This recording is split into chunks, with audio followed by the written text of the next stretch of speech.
የሜላት እናት መጡ። ሀንዬ ልጅ የኔ ልጅ ይህ አንቺ ነሽ የኔ ልጅ ናፍቆቴ ብለው ቅፍ አድርገው ሀንዬን ሳሟት። እርግብ ተናደደች። የሀንዬ አባት ማለቴ አሳዳጊዋ ሰው ወላጅ አባቷ በጣም ደነገጠ።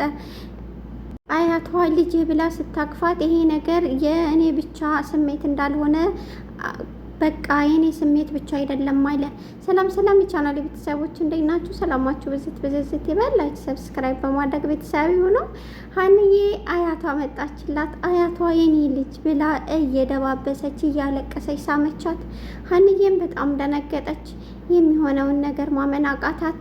አባቷ ማለቴ አባቷ መስፍኔ ወይዘሮ አቶ መስፍን በጣም ይቅርታ አቶ መስፍን ቁሞ እየተመለከተ ነበር። ደበቅ ብሎ የሚሆነውን ነገር አየ። በጣም ደነገጠ። አያቷ እየደባበሱ እቅፍ እያረጉ እያለቀሱ ምንም እንኳን እንድትናገር ሳይፈቅዱላት ዝም ብለው እየደባበሱ ያለቅሳሉ፣ ይስሟታል። ይሄንን ቅጽበት ሲያይ ይሄ የኔ ስሜት ብቻ አይደለም ሌሎቹም ጋር ተጋርቷል። አያቷ ለራሱ አወቀች የገዛ ልጇ እንደሆነች። ይሄ ነገር መቼም ዝም ብሎ እንደማይፈጠር አውቃለሁ። እርግብ ልጄ ከሆነችና ለምን ሁሉንስ አልተሰማውም? እንደዚህ አይነት ስሜት ለምን አልተሰማንም? እንደገና ደግሞ ሰላምዬ ስለሷ ስትጠየቅ ሰላምዬ እህቴ ብትሆን የምፈልገው ሀንዬ ናት አለች። በዛ ላይ ምላስ ይወዳታል። ሁሉም ሀንዬ ሀንዬ ይላል ብሎ ከራሱ ጋር ተገርሞ አማቱን ሰላም አለና ወደ መቀመጫ ቁጭ አለ። ሀንዬ በጣም ተገረመች። ለመናገር እንኳ አልበቃትም።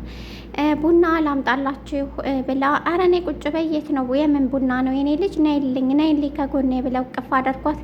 እርግብ ተቃጠለች። ወይዘሮ ሜላት ተቆጥታ ምን ቁጭ አስደረገች? እዚህ ሂጂና ምግብ አምጭላቸው እንጂ አለች ማለት ነው። እና ለምንድን ነው ልጅቷን የምጮሂባት ብላ አያቷ ተቆጣቻት። ምንም ልትሰማት እሷ እኮ አይደለችም ለማለት ልታስረዳ እንኳ ብትሞክር የሚረዳ ሰው ጠፋ። የሚገርመው ነገር ሀንዬ በዚህ መሀል በጣም ተገረመች። በጣምም ገረማት። አባቷም አትጮሂባት አላት። ሌላ ነገር ለማስረዳት ወይዘሮ ሜላት ፈልጋ ነበር። ነገር ግን ምንም አይነት የምትረዳው ነገር የላትም።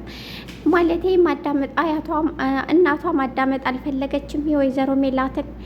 እናም ውዶችዬ ሀንዬ አሁን ላይ ከአያቷ አለችላት። ማንም ሰው ሊጮህባት አይችልም። የአያቷ ትእዛዝ ነው። ማንም ሰው አያቷ የሆነ ነገር አድርጉ እረፉ ካሉ እረፉ ነው። በዛ ምክንያት ሀንዬ አሁን ሰላም ታገኛለች ብዬ አስባለሁ።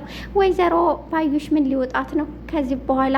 ውድና የተከበራችሁ የቻናሌ ቤተሰቦች ላይክ ሰብስክራይብ በማድረግ ቤተሰብ ሆኖ አመሰግናለሁ። የሀንዬን ውጤት እስከምናይ ድረስ አብረን እንቆያለን። አወዳችኋለሁ። በያላችሁበት ሰላማችሁ ይብዛ። ሰላም ብያለሁ።